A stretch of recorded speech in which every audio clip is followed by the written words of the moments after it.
சிவபுராணம். அசுரகுமரர்கள் கேட்ட வரம். 3 அசுரகுமரர்களும் தங்களுக்குள் ஆலோசித்து பிரம்மதேவரை வணங்கி, நாங்கள் கேட்ட மரணமில்லா வாழ்க்கையை தங்களால் கொடுக்க முடியவில்லை என்றால், நாங்கள் கேட்கும் இந்த வரத்தினையாவது எங்களுக்கு அளிக்க வேண்டும் என்று கேட்டனர். பிரம்மதேவரும் சரி, வேண்டும் வரத்தினை கேட்பீர்களாக என்று கூறினார். தாரகாசுரனின் புதல்வர்கள் நாங்கள். நினைத்த மாத்திரத்தில் எங்கும் பறந்து செல்லக்கூடிய, எவராலும் தாக்க முடியாத வலிமையான பொன், வெள்ளி மற்றும் இரும்பாலான பட்டணங்களை எங்களுக்கு அருள வேண்டும் என்றனர். மேலும் அந்த 3 பட்டணங்களுள் 1000 ஆண்டுகளுக்கு ஒரு முறை மட்டுமே ஒன்று சேர வேண்டும் என்றும், அவ்வேளையில் ஒரே பானத்தில் 3 பட்டணங்களையும் தாக்கி அழிக்கின்ற வல்லமை கொண்ட ஒருவரால் மட்டுமே எங்களுக்கு மரணம் ஏற்பட வேண்டும் என்னும் வரத்தினை தாங்கள் எங்களுக்கு அளிக்க வேண்டும் என்று வேண்டினார்கள். பிரம்மதேவரும் அவர்கள் வேண்டி கேட்க வரத்தினை அளித்தார். பின்பு பிரம்மதேவர் அசுரர்கள் வாழும் பகுதியான தென்பகுதியை செதுக்கி வடிவமைத்த மயனை அழைத்து சகல வசதிகள் யாவும் நிறைந்த பட்டணங்களை வடிவமைத்து அதில் தாரகாசுரனின் மைந்தர்களிடம் கொடுக்கும்படி கூறிவிட்டு பின் தன் இருப்பிடமான சத்தியலோகத்திற்கு சென்றார். பிரம்மதேவரின் கூற்றுக்கு இணங்கி அவரின் கட்டளைப்படியே வலிமையான 3 உலோகத்தை கொண்டு, அதாவது தங்கம், வெள்ளி மற்றும் இரும்பு ஆகிய உலோகங்களை கொண்டு சகல வசதிகளோடு வாழக்கூடிய பட்டணங்களை உருவாக்கினார் மயன்.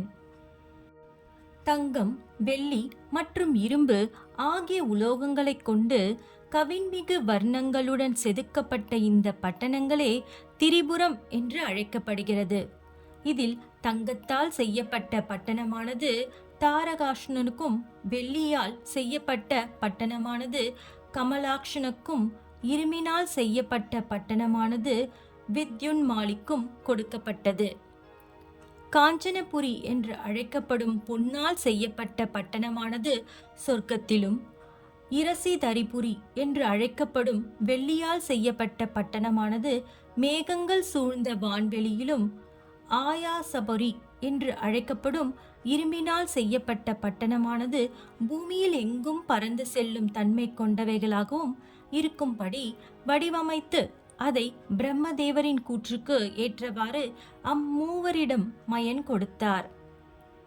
பின்பு 3 அசுரர்களும் தங்களது எண்ணத்தை செயல்முறையில் மிகவும் நேர்த்தியாகவும் செம்மையாகவும் செய்து 3 பட்டணங்களுள் 1000 ஆண்டுகளுக்கு ஒரு முறை மட்டும் இணையும் விதமாக மந்திர சக்கர சூத்திரத்தோடு வடிவமைத்து கொடுத்த மயனுக்கு பலவிதமான பொருட்களை வெகுமதியாக அளித்து அவரை மரியாதை செய்து வழி அனுப்பி வைத்தனர். மயன் வடிவமைத்த 3 பட்டணங்களிலும் நிலப்பரப்பில் மக்கள் வாழ்வதற்கு என்னென்ன தேவைகள் வேண்டுமோ அவை அனைத்தும் அந்த பட்டணங்களில் இருந்தன. அதாவது வேந்தனும் மக்களுள் வாழ்ந்ததற்கான மாட மாளிகைகளும், விருஷங்கள் ஆகிய சோலைகள், நீர்நிலையங்கள், கேளிக்கை தலங்கள் மற்றும் கவின்மிகு நுட்பங்களுடன் கூடிய சித்திரை வேலைப்பாடுகள் நிறைந்த சிவாலயங்கள் யாவும் தேவலோகத்திற்கு நிகரான அனைத்து வேலைப்பாடுகளுடன் நிறைந்து காணப்பட்டது.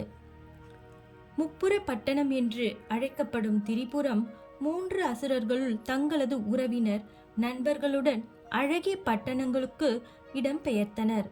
மேலும் இந்த பிரபஞ்சமெங்கும் சூழ்ந்திருக்கும் தங்களது அசுரர்கள் யாவரையும் வரவழைத்து அவரவர் பட்டணங்களில் தங்க வைத்தனர். ஓம் நம சிவாய.